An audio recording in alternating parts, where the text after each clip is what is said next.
Hello, and thank you for joining this Birken Road Symposium on Business and Society. Since 1990, the Birken Road Institute has sought to aid managers in understanding the ethical dilemmas they confront in business. More and more, business leaders face moral obligations to their customers, employees, communities, and the natural environment, along with the traditional bottom-line concerns. Moral leadership is no longer seen as something separate from business leadership. Thus, the demands made on business leaders continue to grow, and the Institute, through research and education, helps meet the challenges of managing ethically. The Institute focuses on contributing to and disseminating a body of knowledge that addresses such value-laden choices. It encourages fundamental research into the effects of personal values on economic judgments and decisions, with a focus on resolving the ethical dilemmas confronting managers and helping them recognize and respond to their moral obligations. The Institute's centerpiece, the annual Symposium on Business and Society, has become recognized as a forum in which the moral responsibilities of business leaders are provocatively and intelligently discussed. The symposium has not shied away from controversy, tackling such issues as lying in business, the near void of women at the top of corporate hierarchies, the obligations of business to the natural environment, race in the workplace, the overcompensation of executives, and the role of private enterprise in public corruption. Today's symposium took place on Tulane University's New Orleans campus on November 12, 2004. Our topic is social entrepreneurship, and our guest will be explaining to us what this strange term means, sharing with us examples of how social entrepreneurs have changed the world, and perhaps most importantly, encouraging each of us to support this growing movement both locally and globally. Our first speaker, David Bornstein, has degrees from McGill University and New York University. He is author of How to Change the World, Social Entrepreneurs and the Power of New Ideas. Described by the New York Times as must-reading for anyone who cares about building a more equitable and stable world, it chronicles the work of people who are addressing social problems on a major scale across the world. His first book, The Price of a Dream, The Story of the Grameen Bank, traces the global emergence of the anti-poverty strategy called microcredit, and was selected by the San Francisco Chronicle as one of the best business books of 1996. His articles have appeared in publications including the Atlantic Monthly and the New York Times.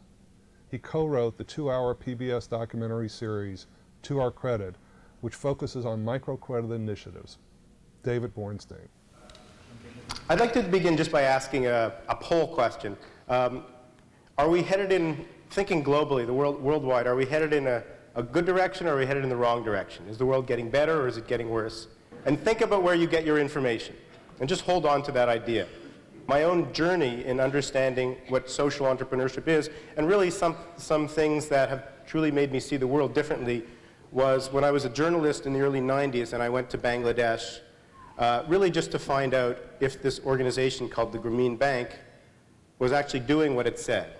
And at the time it was lending money to about 500,000 women. The loans, like this woman whose name is Sitara Begum, she's holding her bank book en route to her meeting. The loans on average at the time were about $70, and she would pay back the loan at the rate of $1.40 per week. She would say perhaps purchase a cow or goats or bamboo, and at the end of the year she would pay off the loan, and she would own the cow and the goats.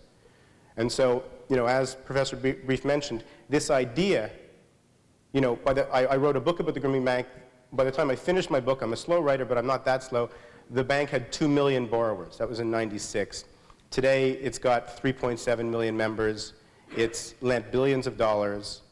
And more importantly, the idea of microcredit, this notion that you can make loans to poor people, poor women, people who are illiterate, people who don't have any collateral, and include them in the global economic system so that they really can take control of their lives, has spread around the world.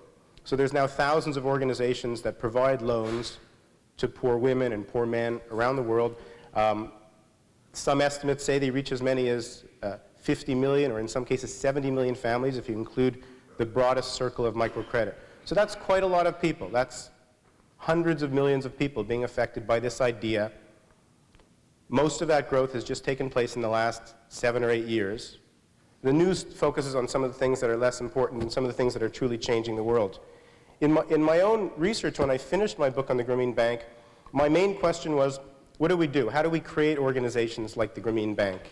And initially I thought that there would be a very strong implication that the government should go out and design organizations and have public policies that would create Grameen banks. But when I tested that with what I had seen, I saw that that model didn't fit in the way the Grameen Bank actually came about. It had been founded by an entrepreneur, Muhammad Yunus. And when I say an entrepreneur, I mean someone, we know very well what an entrepreneur looks like in business, someone who has those strange brew of qualities that enable a person to create great institutions that really have major impact. So, you know, an entrepreneur sees over the horizon to an opportunity that other people don't yet perceive or don't believe in. They're able to mobilize resources. They're able to build a team. And they have this kind of growth orientation so that over time, they're sort of driving the train full speed while they're still laying the track in front of them. And they're constantly self-correcting and iterating, so they fail forward. They fail, but the failure moves forward. They respond to their mistakes. And I think the single biggest quality, defining quality of an entrepreneur, social or business, is the way they respond to failure. So I finished my book by saying, wow, if society wants to see more organizations like the Grameen Bank, we really should probably look for social entrepreneurs, these wildflowers, who have these entrepreneurial qualities but want to put poverty in museums like Muhammad Yunus, rather than, say, build the world's greatest running shoe company, for example. When I finished that book, that was my conclusion. I actually was talking with Susan Davis here, who had worked with the Grameen Bank, and she said, well, you know, you really should interview Bill Drayton, the man on the right here, because he founded an organization called Ashoka in the early 80s, and Ashoka's mission is to go around the world looking for social entrepreneurs and to provide them with funding and bring them into a network so that they can really amplify their efforts. And they've supported more than 1,400 people in 50 countries around the world. And what I had the privilege of doing over the last 5 years is to travel to 8 different countries and interview 100 social entrepreneurs. And I write about a number of them in my book. And so what I'd like to do is share one, and if we have time, 2 stories here with you, and then sort of look at some of the insights. So this is a woman named Jaru Bilamoria. She's a social entrepreneur from Bombay, India. She's a social worker. And she had actually studied in New York City at the New School and was working with the Coalition for the Homeless, where she gained a lot of insights into the kind of outreach you can do with people on the streets. When she moved back to Bombay, she decided that she wanted to work with street children in India. There's a huge proliferation of street children in India, across Latin America, in many parts of the world, in Africa, because of the real pressures in villages, the economic pressures that make it difficult for families to support their children. So you will often have a little boy, a 9-year-old boy, walking through the streets of Bombay, selling Marlboro cigarettes and Wrigley's spearmint gum, sleeping in a tea stall or sleeping in a train platform, and sending remittances home to his family. And actually, this is quite honorable for him to do. I mean, when he goes back to the village, he's treated quite well. But when he's in the city, he's a little barefoot boy in Bombay who doesn't have any protections. And so Jaru placed some of her graduate students. She was actually a teacher at an institute, social working school. She would place her graduate students in Bombay's night shelters and started working with the street kids to see what their problems were. And what would happen is she started giving out her home phone number to people because, you know, if they had any problems, they could call them in case of emergency. And she'd started getting phone calls at 2 a.m. or 3 a.m. My friend broke his leg, he's in a train station, or someone I know has tuberculosis, or my friend was beaten up by a transit police officer.